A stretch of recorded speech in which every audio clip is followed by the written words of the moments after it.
परम शांति ਤੁਹਾਡਾ ਸਾਰਿਆਂ ਦਾ ਸਵਾਗਤ ਹੈ ਸਾਡੇ ਮਾਂ ਬਾਪੂ ਜੀ ਦੇ YouTube ਚੈਨਲ पर। इस चैनल पर जितने भी वीडियोज़ रखे ਹਨ ਉਹਨਾਂ ਦੇ original link description box India च रखे ਹਨ। हे भगवान तुसां दिखा संसारे दी क्या हालत होएगी हो। खाने साइए अन्न नहीं है और पीने साइए पानी नहीं है और सांस लेने जदे हवा नहीं है। इन्हां सारियां गहराइयां जो पहचानने वास्ते साढ़े परम पूज्य बापू जी हैं उन्हां दा ज्ञान सुना। बेहद दा महाकाल प्रलय साड़ी मेन यूट्यूब चैनल है बापू जी दशरथ भाई पटेल और वेबसाइट है परमशांति.org। तुसा वेबसाइट पर और यूट्यूब पर चेकआउट करा। बापू जी गल कर रहे परम शांति इस धरती पर तां ਜਿਹੜੀਆਂ ਤਿੰਨਾਂ ਤੱਤ ਵਾਲੀਆਂ ਆਤਮਾ ਨੇ ਉਹਨਾਂ ਦਾ ਰਾਜ ਹੈ। परमात्मा ਦਾ ਰਾਜ ਤਾਂ ਹੈ ਹੀ ਨਹੀਂ। ਜਿਹੜੀਆਂ ਤਿੰਨਾਂ ਤੱਤ ਵਾਲੀਆਂ ਨੇ ਇਹਨਾਂ ਤਾਂ ਅਸਾਂ ਭੂਤ ਬੋਲਦੇ। ਭੂਤਾਂ ਦਾ ਰਾਜ ਹੈ। ਭੂਤਾਂ ਸਾਰੇ ਅਲੱਗ-ਅਲੱਗ ਸੰਪਰਦਾਇ ਦੀ ਰਚਨਾ ਕਰੀ ਨੇ। अलग-अलग भूत सारे धर्मां की स्थापना कर रहे हैं।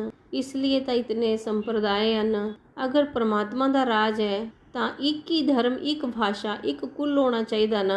अगर परमात्मा की सत्ता है परमात्मा भगवान शिव की अगर सत्ता है तो एक धर्म एक भाषा तो सारे भगवान शिव जो मनने वाले होने चाहिए थे ना। क्योंकि जेडे भगवान हैं वो तो एक हैं। God is one truth is one. मगर जिस टाइम अनेक धर्म अनेक संप्रदाय आई आंदे फिर ही भगवान शिव भी सोचते वो भी कुछ नहीं कर सकते। भगवान शिव भी बदली नहीं सकते। इसलिए भगवान शिव क्या कर दे शंकर जो भेजी करने काल अग्नि पैदा करी ने इन्हां पूरे 14 लोकां जो जलाई ने पूरे जियां अग्नि बोलते ना हूँ साइंस वाले क्या बोलते ब्लैक होल बनाई दिता। तो इत्थे जेड़ा बिच जेड़ा सूर्य होंदा भगवान शिव सूर्य दे अंदर प्रवेश करीने सूर्य जो क्या बनाई दिंदा अग्नि तत्व अग्नि तत्व इत्थे बनाई ने पूरा खिंजी लेंदा।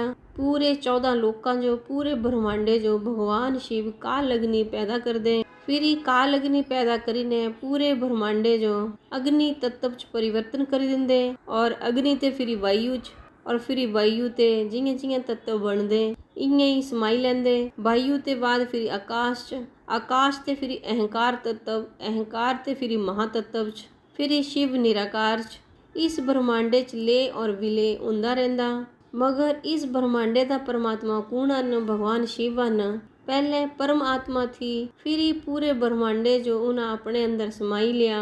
उस टाइम उस ब्रह्मांडे की जेड़ी नेगेटिविटी है जिस टाइम भगवान शिव रचना कर दे उस टाइम वो ब्रह्मा विष्णु शंकर द्वारा जिस टाइम ब्रह्मांड चलांदे और जिस टाइम प्रलय कर दे अर्ध प्रलय प्रलय कल्प प्रलय और फिर महाकल्प प्रलय कर दे। महाकल्प प्रलय दे टाइम पूरे ब्रह्मांडे जो वाइंड अप कर लेंदे। ब्रह्मा जी दे 100 साल मतलब महाकल्प प्रलय होंदा। उस टाइम वो काल अग्नि पैदा कर दे उदे अंदर नेगेटिविटी आंदी फिर वो परमात्मा ते आत्मा बनदे। जेड़े भगवान शिव हैं वो भी जीव बनी आंदे। तो जेड़ी भगवान शिव दे अंदर नेगेटिविटी आई गई पहले परम तत्वां दी मात्रा थोड़ी थी। जिस टाइम भगवान शिव रचना कर दे उन्हां दे अंदर 4 ते 5% परम तत्वां दी मात्रा थोड़ी थी। फिर ही वो 4 ते 5% परम तत्व गायब हो जाते फिर ही परम तत्वां ते तत्व बनी आंदे फिर ही वो नेगेटिविटी आई गई। वो कुछ विच जानी भगवान शिव दा रचयिता कौन हैं। भगवान शिव जिस टाइम जीव बनी आंदे तां उन्हां दे अंदर तां अग लगी आंदी वो तो काल अग्नि पैदा कर दे। जिस टाइम भगवान शिव दे अंदर भी अग लगदी क्योंकि जेड़ा अग्नि तत्व है उन्हां दे अंदर भी नेगेटिविटी आई आंदी तो फिर ही औड़ा कुती जाना।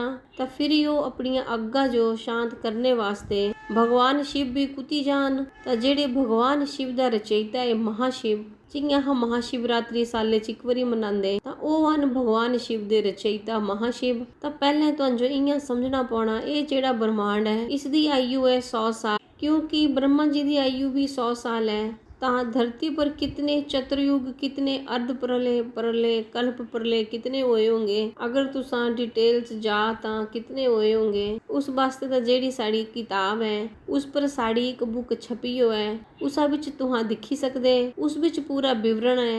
इस टाइम तां अहां शॉर्टकट च बोला दे हन क्योंकि इसके अगे भी बड़ा कुछ दसना है। तो इस ब्रह्मांड की आयु है 100 साल ब्रह्मा जी दे 100 साल। साढ़े शास्त्रां च भी लिखे है कि अनंत कोटि ब्रह्मांड हैं। हूँ साइंस भी बोला दी कि इं अनंत कोटि सूर्य लोक हैं। एक सूर्य लोक मतलब एक ब्रह्मा एक सूर्य के आस पास 108 ग्रह हैं ਕੇਵਲ 9 ਗ੍ਰਹਿ ਨਹੀਂ ਹਨ, 9 ਤਾਂ ਨਜ਼ਦੀਕ ਹਨ। ਇਸ ਲਈ ਇਹਨਾਂ ਦੀ ਇਫੈਕਟ ਹੁੰਦੀ ਜਿਸ ਟਾਈਮ ਤੁਸੀਂ ਭਗਵਾਨ ਸ਼ਿਵ ਸੁਪਰੀਮ ਫਾਦਰ ਜੋ ਯਾਦ ਕਰਦੇ ਤਾਂ ਗ੍ਰਹਿ ਦੀ ਇਫੈਕਟ ਕੁੱਤੇ ਹੋਣੀ। ਅਗਰ ਤੁਸੀਂ ਸੁਪਰੀਮ ਫਾਦਰ ਜੋ ਯਾਦ ਕਰਗੇ ਤਾਂ ਜਿਹੜੇ ਗ੍ਰਹਿ ਉਹਨਾਂ ਤੁਹਾਨੂੰ ਕਿਵੇਂ ਇਫੈਕਟ ਕਰਨਾ, ਕਿਉਂਕਿ ਗ੍ਰਹਿ ਇਫੈਕਟ ਨਹੀਂ ਕਰੀ ਸਕਦੇ। ਤੁਸੀਂ ਵਿਅਕਤ ਚ ਅਵਿਅਕਤ ਸਵਰੂਪ ਰਿਹਾ। ਵਿਅਕਤ ਤੇ ਅਵਿਅਕਤ ਮਤਲਬ ਵਿਅਕਤ ਜਿਹੜਾ ਇਹਨਾਂ ਅੱਖੀ ਨਾਲ ਦਿਖਾਈ ਦਿੰਦਾ ਔਰ ਅਵਿਅਕਤ ਮਤਲਬ ਜਿਹੜਾ ਨਹੀਂ ਦਿਖਾਈ ਦਿੰਦਾ। ਮਤਲਬ ਤੁਸੀਂ ਪਰਮਾਤਮਾ ਦੀ ਯਾਦ ਚ ਰਿਹਾ, ਹਮੇਸ਼ਾ ਭਗਵਾਨ ਸ਼ਿਵ ਦੀ ਯਾਦ ਚ ਰਿਹਾ। ਕਿਉਂਕਿ ਜਿਹੜੇ ਗ੍ਰਹਿ ਇਹਨਾਂ ਦੀ ਇਫੈਕਟ ਤਾਂ ਇਸ ਧਰਤੀ ਪਰ ਹੁੰਦੀ, ਜਿਹੜੇ ਗ੍ਰਹਿ ਇਹਨਾਂ ਦੀ ਇਫੈਕਟ ਕੁੱਤੀ ਤੱਕ ਹੁੰਦੀ, ਜ਼ਿਆਦਾ ਸੇ ਜ਼ਿਆਦਾ ਬਹੂਰ ਲੋਕ ਤੱਕ, ਜ਼ਿਆਦਾ ਸੇ ਜ਼ਿਆਦਾ ਤ੍ਰਿਗੇ ਲੋਕ ਤੱਕ ਹੋ ਸਕਦੀ ਗ੍ਰਹਿ ਦੀ ਇਫੈਕਟ। ਇਸ ਤੇ ਜ਼ਿਆਦਾ ਇਫੈਕਟ ਨਹੀਂ ਹੋ ਸਕਦੀ, ਕਿਉਂਕਿ ਅਗਰ ਤੁਸੀਂ ਵਿਅਕਤ ਤੇ ਅਵਿਅਕਤ ਸਵਰੂਪ ਵਿਰਾਟ ਦਿव्य ਸਵਰੂਪ ਧਾਰਨ ਕਰੀ ਲੈਣ ਤਾਂ ਤੁਹਾਨੂੰ ਕੋਈ ਇਫੈਕਟ ਨਹੀਂ ਹੋ ਸਕਦੀ। ਮਗਰ ਜਿਹੜੀਆਂ ਮਨੁੱਖ ਆਤਮਾएं ਹਨ ਉਹਨਾਂ ਜੋ ਗਿਆਨ ਹੀ ਨਹੀਂ ਹੈ। ਇਸ ਲਈ ਕਾਲ ਚੱਕਰ, ਕਾਲ ਮਤਲਬ ਸਮੇਂ ਦਾ, ਭਗਵਾਨ ਸ਼ਿਵ ਜੋ ਕਾਲ ਵੀ ਬੋਲਦੇ ਔਰ ਜਿਹੜੇ ਮਹਾਸ਼ਿਵ ਹਨ ਉਹਨਾਂ ਜੋ ਮਹਾਕਾਲ ਬੋਲਦੇ। ਭਗਵਾਨ ਸ਼ਿਵ ਦਾ ਰਚయిਤਾ ਹਨ ਮਹਾਸ਼ਿਵ। ਤਾਂ ਇੰਨੇ ਹੀ ਅਨੰਤ ਬ੍ਰਹਮਾਂਡ ਹਨ ਦੇ ਅਨੰਤ ਜਿਹੜੇ ਬ੍ਰਹਮਾਂਡ ਹਨ ਤਾਂ ਅਨੰਤ ਬ੍ਰਹਮਾਂਡਾਂ ਜੋ ਮਹਾਸ਼ਿਵ ਕਿਵੇਂ ਚਲਾਉਂਦੇ। ਜਿਵੇਂ ਵਿਸ਼ਨੂੰ ਹੈ ਇੰਨੀਆਂ ਮਹਾਵਿਸ਼ਨੂੰ ਵੀ ਹਨ, ਜਿਵੇਂ ਭਗਵਾਨ ਸ਼ਿਵ ਹਨ ਤਾਂ ਮਹਾਸ਼ਿਵ ਵੀ ਹਨ, ਵਿਸ਼ਨੂੰ ਹਨ ਤਾਂ ਮਹਾਵਿਸ਼ਨੂੰ ਹਨ, ਬ੍ਰਹਮਾ ਹਨ ਤਾਂ ਮਹਾਬ੍ਰਹਮਾ ਹਨ। ਇੰਨੇ ਹੀ ਤੁਹਾਨੂੰ ਮਹਾਬ੍ਰਹਮਾ, ਮਹਾਵਿਸ਼ਨੂੰ, ਮਹਾਸ਼ਿਵ ਸਭਨਾਂ ਜੋ ਤੁਹਾਨੂੰ ਗਿਆਨ ਦੇ ਆਧਾਰੇ ਪਰ ਸਮਝਣਾ ਪਾਉਣਾ। ਅਗਰ ਤੁਹਾਨੂੰ ਉਸ ਗਿਆਨ ਜੋ ਸਮਝਣਾ ਹੈ ਤਾਂ ਪਹਿਲਾਂ ਤੁਸੀਂ ਇਹ ਬ੍ਰਹਮਾਂਡ ਹੈ ਇਸ ਬ੍ਰਹਮਾਂਡੇ ਨੂੰ ਸਮਝਾ, ਫਿਰ ਹੀ ਤੁਹਾਨੂੰ ਮਹਾਬ੍ਰਹਮਾਂਡ ਜੋ ਸਮਝਣਾ ਪਾਉਣਾ। ਜਿਵੇਂ ਤੁਹਾਨੂੰ ਬ੍ਰਹਮਾਂਡ ਦੀ ਕਹਾਣੀ ਦੱਸੀ ਵੇਦਾਂ ਸ਼ਾਸਤਰਾਂ 'ਚ ਤਾਂ ਕਹਾਣੀਆਂ ਹਨ। ਵੇਦ ਮਤਲਬ ਗਿਆਨ ਔਰ ਪੁਰਾਣ ਮਤਲਬ ਹਿਸਟਰੀ। ਜਿਹੜੇ 18 ਪੁਰਾਣ ਹਨ, 4 ਵੇਦ ਹਨ, 16 ਉਪਨਿਸ਼ਦ ਹਨ। ਪੂਰੇ ਬ੍ਰਹਮਾਂਡ ਦੀ ਹਿਸਟਰੀ ਵੇਦ ਉਪਨਿਸ਼ਦ ਪੁਰਾਣਾਂ 'ਚ ਲਿਖੀ ਹੋਈ ਹੈ। ਮਗਰ ਜਿਹੜੀ ਮਹਾਬ੍ਰਹਮਾਂਡਾਂ ਦੀ ਹਿਸਟਰੀ ਹੈ ਉਹ ਸਭ ਗਾਇਬ ਹੋਈ ਗਈ ਹੋ, ਕਿਉਂਕਿ ਬੇਹਦ ਦਾ ਟਾਈਮ ਹੈ। ਜਿਵੇਂ ਬ੍ਰਹਮਾ ਜੀ ਦਾ ਇੱਕ ਦਿਨ ਬਰਾਬਰ ਧਰਤੀ ਪਰ 8 ਅਰਬ 64 ਕਰੋੜ ਸਾਲ ਹੁੰਦੇ। ਬ੍ਰਹਮਾ ਜੀ ਦਾ 100 ਸਾਲ ਮਤਲਬ ਮਹਾਸ਼ਿਵ ਦੀ ਇੱਕ ਪਲ ਹੁੰਦੀ। ਮਹਾਸ਼ਿਵ ਦੀ ਇੱਕ ਪਲ ਹੋਈ ਆਏ। ਤੁਸੀਂ ਸੋਚਦੇ ਹਨ ਸਮੇਂ ਦੀ ਕਿਤਨੀ ਗਤੀ ਹੋਈ ਗਈ ਤਾਂ ਮਹਾਸ਼ਿਵ ਦੀ ਗਤੀ ਔਰ ਮਤੀ ਕਿਤਨੀ ਹੋਗੀ। ਅਗਰ ਤੁਸੀਂ ਸ਼ਿਵ ਦੀ ਗਤੀ ਨਹੀਂ ਜਾਣੀ ਸਕਦੇ, ਬ੍ਰਹਮਾ ਜੀ ਦੀ ਕੰਮ ਕਰਨੇ ਦੀ ਕਿਤਨੀ ਸਪੀਡ ਹੈ।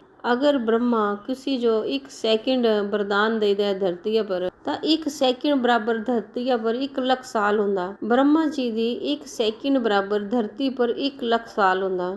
ਅਗਰ ਬ੍ਰਹਮਾ ਜੀ ਕਿਸੇ ਅਸੁਰੇ ਹੋ 1 ਸੈਕਿੰਡ 'ਚ 1 ਵਰਦਾਨ ਦੇ ਦੇਣ ਤਾਂ ਉਸ 1 ਲੱਖ ਸਾਲ ਜੀਣਾ। ਫਿਰ ਉਸ ਜੋ ਮਾਰਨੇ ਵਾਸਤੇ ਵਿਸ਼ਨੂੰ ਦੇ ਅਵਤਾਰ ਹੁੰਦੇ, ਕਿਉਂਕਿ ਅਸੁਰਾਂ ਨੂੰ ਮਾਰਨੇ ਵਾਸਤੇ ਵਿਸ਼ਨੂੰ ਇਹ ਅਵਤਾਰ ਲੈਣਾ ਪੈਂਦਾ। ਕਿਉਂਕਿ ਬਹੁਤ ਬੜੀ ਕਹਾਣੀ ਹੈ। ਇਸ ਬ੍ਰਹਮਾਂਡੇ ਦੀਆਂ ਵੀ ਜਿਤਨੀਆਂ ਕਹਾਣੀਆਂ ਹਨ ਉਹਨਾਂ ਉੱਪਰ ਵੀ ਅਗਰ ਚਾਹ ਤਾਂ 365 ਦਿਨ ਲੈਕਚਰ ਦੇ ਸਕਦੇ। ਇਸ ਬ੍ਰਹਮਾਂਡੇ ਦੇ ਉੱਪਰ ਪੂਰੇ ਪੁਰਾਣ ਵੇਦ ਉਪਨਿਸ਼ਦ ਮੈਂ ਸਾਰੇ ਦੱਸੀ ਸਕਦਾ। ਮਗਰ ਜਿਹੜਾ ਬੇਹਦ ਦਾ ਗਿਆਨ ਚਾਹੀਦਾ ਸਾਂਝੋ, ਇਸ ਲਈ ਸਾਂਝੋ ਬੇਹਦ ਦੇ ਬ੍ਰਹਮਾਂਡਾਂ ਜੋ ਸਮਝਣਾ ਪਾਉਣਾ, ਅਨੰਤ ਕੋਟੀ ਬ੍ਰਹਮਾਂਡਾਂ ਜੋ ਸਮਝਣਾ ਪਾਉਣਾ। ਜਿਸ ਟਾਈਮ ਤੱਕ ਅਨੰਤ ਕੋਟੀ ਬ੍ਰਹਮਾਂਡਾਂ ਦੀ ਰਚਨਾ ਮਹਾਸ਼ਿਵ ਪਰਮ ਮਹਾਸ਼ਿਵ ਤੇ ਅੱਗੇ ਨਹੀਂ ਜਾਂਗੇ ਉਸ ਟਾਈਮ ਤੱਕ ਕੁਝ ਵੀ ਸਮਝ ਨਹੀਂ ਆਉਣਾ। ਇਹ ਤਾਂ ਕੇਵਲ ਇੱਕ ਬ੍ਰਹਮਾਂਡ ਦੀ ਰਚਨਾ ਹੈ। ਇਸ ਲਈ ਅੱਗੇ ਤਾਂ ਜੋ ਮਹਾਬ੍ਰਹਮਾਂਡ ਦੀ ਰਚਨਾ ਕਿਵੇਂ ਹੋਈ ਉਹ ਡਰਾ ਕਰੀ ਨਾ ਦੱਸਦੇ ਨੇ। ਇਹ ਪਰਮ ਧਾਮ ਹੈ, ਮਹਾਬ੍ਰਹਮਾਂਡ ਦਾ ਪਰਮ ਧਾਮ ਹੈ। ਤੁਹਾਨੂੰ ਜੋ ਪਹਿਲੇ ਬ੍ਰਹਮਾਂਡ ਦੀ ਗੱਲ ਦੱਸੀ ਇਹ ਸਾਰੇ ਬ੍ਰਹਮਾਂਡ ਹਨ। ਇਹ ਜਿਹੜੇ ਚਾਰੋਂ ਔਰ ਬ੍ਰਹਮਾਂਡ ਹਨ, ਬ੍ਰਹਮਾਂਡ ਚਾਰੋਂ ਔਰ ਘੁੰਮਾਂ ਦੇ ਇੱਕ ਬ੍ਰਹਮਾਂਡ ਮਤਲਬ ਇੱਕ ਸੂਰਿਓ। ਇੰਨੇ ਸਾਇੰਸ ਵਾਲੇ ਵੀ ਬੋਲਦੇ ਕਿ ਅਨੰਤ ਸੂਰਿਓ ਮੰਡਲ ਹਨ ਤਾਂ ਅਨੰਤ ਸੂਰਿਓ ਮੰਡਲ ਮਤਲਬ ਅਨੰਤ ਬ੍ਰਹਮਾਂਡ ਮਤਲਬ ਇਹ ਸਾਰੇ ਘੁੰਮਾਂ ਦੇ ਹਨ। ਤਾਂ ਇਹ ਇਸ ਮਹਾਬ੍ਰਹਮਾਂਡੇ ਦਾ ਮਹਾਪਰਮ ਧਾਮ ਹੈ। ਮਹਾਬ੍ਰਹਮਾਂਡੇ ਦਾ ਮਹਾਪਰਮ ਧਾਮ ਮਤਲਬ ਮਹਾ ਰੈਸਟੋਰੈਂਟ। ਤਾਂ ਇਹ ਜਿਹੜੇ ਅਨੰਤ ਕੋਟੀ ਸ਼ਿਵ ਹਨ, ਜਿਸ ਟਾਈਮ ਆਪਣਾ ਬ੍ਰਹਮਾਂਡ ਸ਼ਿਵ ਮਤਲਬ ਪਰਮਾਤਮਾ ਹੈ, ਜਿਸ ਟਾਈਮ ਸ਼ਿਵ ਮਤਲਬ ਪਰਮਾਤਮਾ ਹੈ ਆਪਣੇ ਬ੍ਰਹਮਾਂਡ ਜੋ ਵਾਈਂਡ ਅਪ ਕਰੀ ਲੈਂਦੀਆਂ, ਆਪਣੇ ਅੰਦਰ ਸਮਾਈ ਲੈਂਦੀਆਂ, ਪੂਰੇ ਬ੍ਰਹਮਾਂਡ ਜੋ ਵਿਲੇ ਕਰੀ ਲੈਂਦੀਆਂ, ਉਸ ਟਾਈਮ ਉਹ ਪਰਮ ਆਤਮਾ ਹੈ, ਆਤਮਾ ਬਣੀਆਂ ਦੀਆਂ ਮਤਲਬ ਸ਼ਿਵ ਤੇ ਜੀਵ ਬਣੀਆਂ ਦੀਆਂ। ਉਹਨਾਂ ਦੇ ਅੰਦਰ ਅੱਗ ਲੱਗੀ ਉਸ ਜਿਹੜੀ ਕਾਲ ਅਗਨੀ ਪੈਦਾ ਕੀਤੀ ਬ੍ਰਹਮਾਂਡ ਚੋਂ ਬਾਈਂਡ ਅਪ ਕਰਨੇ ਵਾਸਤੇ ਤਾਂ ਨੈਗੇਟਿਵਿਟੀ ਆਈ ਤਾਂ ਉਹ ਕੁਸ ਦੇ ਅੰਦਰ ਜਾਣੀ। ਇੱਥੇ ਮਹਾਪਰਮ ਧਾਮ ਚ ਪਹਿਲੇ ਮਹਾਸ਼ਿਵ ਰਹਿੰਦੇ ਥੇ। ਮਹਾਸ਼ਿਵ ਮਤਲਬ ਭਗਵਾਨ ਸ਼ਿਵ ਦਾ ਰਚయిਤਾ ਮਹਾਸ਼ਿਵ। ਇਸ ਲਈ ਮਹਾਸ਼ਿਵਰਾਤਰੀ ਮਨਾਉਂਦੇ। महाशिवरात्रि मतलब महाशिव, महाब्रह्मांड का रचयिता महाशिव। जिस टाइम महाब्रह्मांड का रचयिता महाशिव चाहता उस टाइम वो पूरे महाब्रह्मांड जो अपने अंदर समाई लैंदा। कियां समांदा, जियां इस टाइम ये ब्लैक होल बोला दे आना कि ब्लैक होल बनता, तो ब्लैक होल मतलब शिव भी अपने अंदर समाई लैंदा। तो ये जिहड़ा महापरम धाम है, महाशिव महापरम धाम दे अंदर बैठे आ, चारों ओर ते अपनी ग्रेविटी पावरा कन्ने खिंजी ने सारे जो अपने अंदर समाई लैंदा। इसलिए क्या बोले आ, जिस टाइम महाशिव और महाशक्ति चारों ओर जेड़े ब्रह्मांड घुमांदे हन उन्हां ब्रह्मांडां दे रचयिता मतलब शिव, जिस टाइम शिव जीव बनी आंदे उस टाइम महाशिव भी सारिया ब्रह्मांडां जो व्यक्त ते अव्यक्त बनाई के अपने सूक्ष्म शरीर च समाई लैंदे।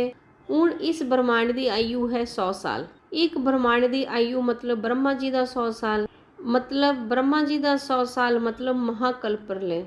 तो महाशिव दी एक पल कितनी प्रतिपल, इसलिए शास्त्रां च क्या लिखे आ, महाशिव दी प्रतिपल जियां ब्रह्मा जी का एक दिन मतलब धरती पर कितने समय बीती गया, ब्रह्मा जी दे एक दिन बराबर, और इयां प्रतिपल महाशिव दा प्रतिपल अनंता अनंत ब्रह्मांड बनदे और बिगड़दे। तो पूरे ब्रह्मांड दी आयु महाशिव वास्ते कितनी हुंदी, जियां पानीए दा बुलबुला है, ये पूरे ब्रह्मांडे दी आयु महाशिव दी प्रतिपल अनंता अनंत ब्रह्मांड बनदे और बिगड़दे। महाशिव दे अंदर जेड़े वो शिव थे उन्हां दे सूक्ष्म शरीर ते निकले आन, उन्हां दी रचना महाशिव भगवान शिव दे रचयिता हन। तब भगवान शिव दी आत्मा महाशिव दे अंदर समाई आंदी। फिर ही भगवान शिव इत्थी महापरम धाम च आईने रेस्ट करदे। फिर जिस टाइम उन्हां जो मतलब जाने दा महाशिव आदेश दिंदे, संकल्प करदे कि तू जाईने अपना ब्रह्मांड रच, ਤਾਂ ਪਾਵਰ ਭਰੀ ਨੇ ਮਹਾਪਰਮ ਧਾਮ ਚ परम तत्वां ਦੀ ਮਾਤਰਾ ਥੋੜੀ ਹੁੰਦੀ, 5% परम तत्व ਹੁੰਦੇ। ਜਿਹੀਆਂ ਉਹ परम धाम ਚ ਬ੍ਰਹਮਾਂਡ ਦੇ परम धाम ਚ 4% परम तत्व ਹੁੰਦੇ, ਤਾਂ ਇੰਨੇ ਹੀ ਮਹਾਪਰਮ ਧਾਮ ਦੇ ਅੰਦਰ 5% परम तत्व ਹੁੰਦੇ। ਫਿਰ ਹੀ परम तत्वां ਜੋ ਲਈ ਨੇ ਇਹ ਬ੍ਰਹਮਾਂਡੇ ਜੋ ਰਚਨੇ ਵਾਸਤੇ ਇੱਥੇ ਆਉਂਦੀਆਂ ਪਰਮਾਤਮਾਏ फिर ही ब्रह्मांड बनांदे। फिर ही दोबारा जिस टाइम भगवान शिव ब्रह्मा विष्णु शंकर जो बनांदे इन्हां दियां ब्रह्मांडां दे अंदर जिस जिस टाइम भी ब्रह्मा विष्णु ब्रह्मा जो जरूरत पौंदी महाब्रह्मा भी रहंदे, महाविष्णु भी रहंदे। महाब्रह्मांड च महाब्रह्मा न, महाब्रह्मांड च अनंत कोटि महाब्रह्मा न, अनंत कोटि महाविष्णु रहंदे।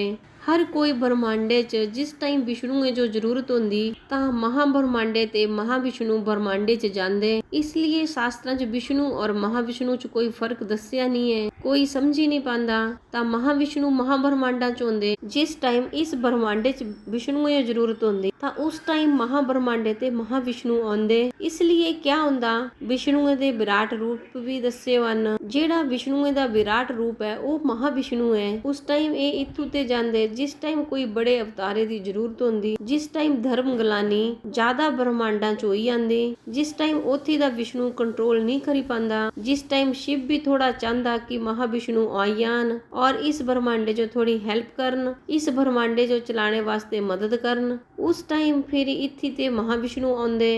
अगर ब्रह्मा जो भी जरूरत पवे तो महाब्रह्मा भी जांदे।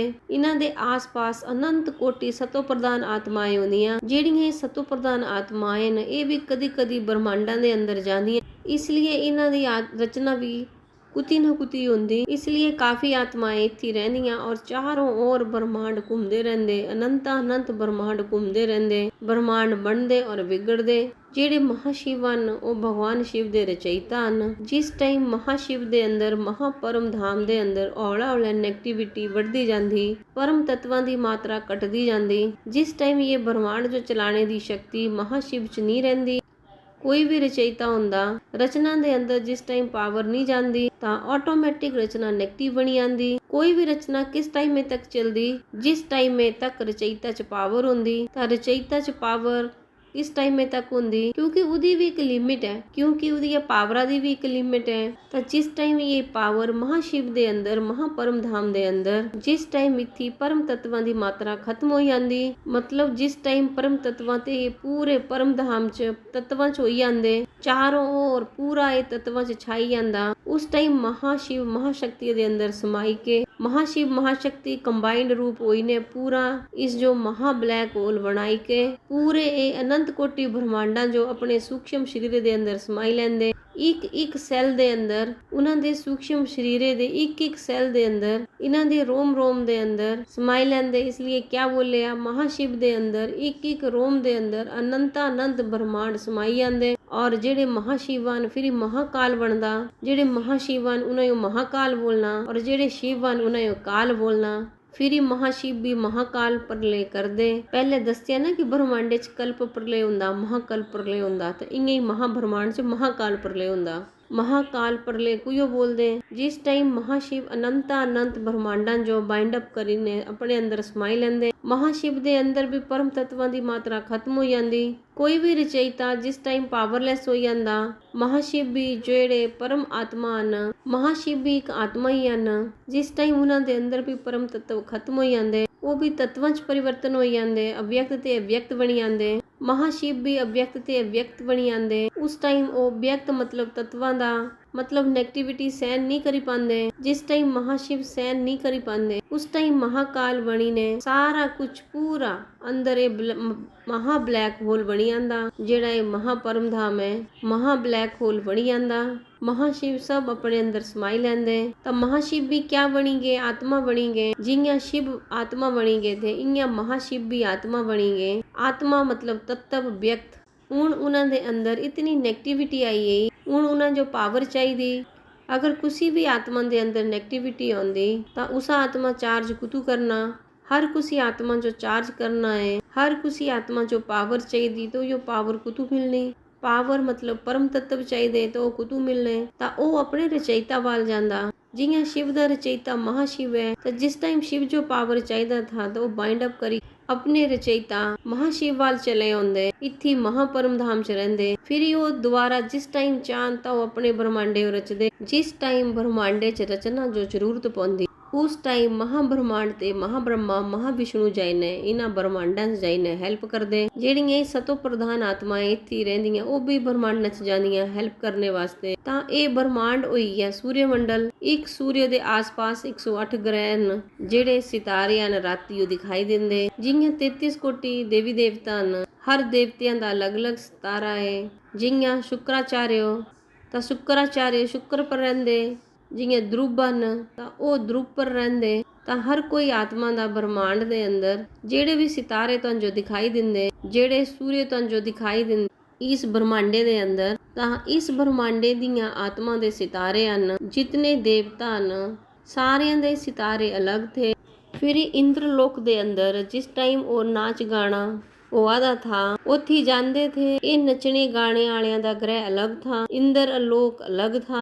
ਤਾਂ ਜਿਹੜੇ ਇਹ 108 ਗ੍ਰਹਿ ਹੁਣ ਸਾਇੰਸ ਵਾਲਿਆਂ 35 ਗ੍ਰਹਿ ਤਾਂ ਨਿਕਾਲੀ ਤੇ ਮਤਲਬ ਤੋਪੀ ਲੈ ਉਹਨਾਂ ਕੇਵਲ 9 ਗ੍ਰਹਿ ਨਹੀਂ ਹਨ। ਪਲੂਟੋ, ਯੂਰੇਨਸ, ਨੈਪਚੂਨ ਵੀ ਬਾਅਦ ਵਿੱਚ ਨਿਕਾਲੇ। ਜਿਹੜੇ ਦੂਗੇ ਸਾਇੰਸ ਵਾਲੇ ਥੇ ਵੈਸੇ ਤਾਂ रोमन कैथलिक वालियां निकाले हो। प्लूटो, यूरेनस, नेपच्यून वो साढ़े अंदर नहीं थे और साढ़े शास्त्रां च नहीं थे। साढ़े शास्त्रां च तां 9 ग्रह हन। तां 9 ग्रह दी इफेक्ट होंदी क्योंकि वो धरती दे आस-पास नजदीक हन, इसलिए इन्हां दी इफेक्ट होंदी। तो जेड़े ग्रह ने इन्हां नूं कौन चलांदा? जियां सूर्य होए तुहां बोलदे सूर्य नारायण, इस ब्रह्मांड दा सूर्य नारायण है। तां सूर्य नारायण कुत्ती रहिंदा? सूर्य नारायण सूर्य दे अंदर ही रहिंदा क्योंकि उहदा अग्नि तत्व दा शरीर है। तां सूर्य नारायण जो अग्नि तत्व ने जलाई नहीं पाना क्योंकि वो अग्नि तत्वां दा है। सूर्य दे अंदर सूर्य दे रथ, सूर्य दे पहिए दसे हो। सूर्य घूमदा रहिंदा। पहले अपने शास्त्रां च दिखा